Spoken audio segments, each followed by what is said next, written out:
నాకు ఈ రెస్టారెంట్ అంటే చాలా స్పెషల్. ఎందుకంటే ఒకసారి నేను ఎంతో బాధతో ఈ రెస్టారెంట్కి వచ్చాను. చాలాసేపు బాధపడుతూ కూర్చున్నాను. అప్పుడు ఒక అమ్మాయి వచ్చింది. నన్ను చూసి నా దగ్గరికి వచ్చింది. నా కళ్ళలో నుంచి వచ్చే కన్నీరుని తన చేతితో తాకి రుచి చూసి నేను ఎంతో బాధలో ఉన్నానని అర్థం చేసుకుంది. నన్ను తన దగ్గరికి తీసుకొని ఓదార్చింది.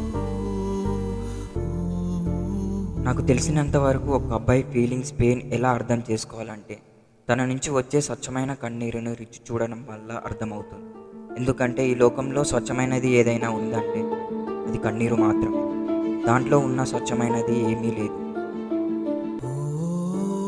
నాకు ఈ విషయం ఎప్పుడు అర్థమైందంటే ఒక అమ్మాయి వల్ల.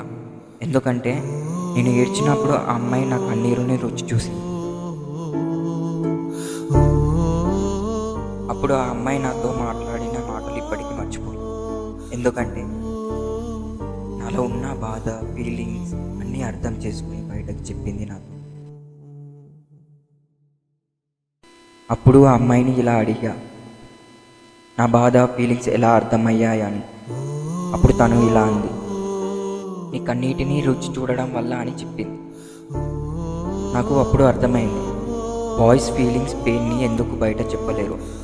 ఆ బాధ నుంచి వచ్చే ఫీలింగ్స్, పెయిన్ ఆ కన్నీరే మోస్తుందని అర్థమైంది.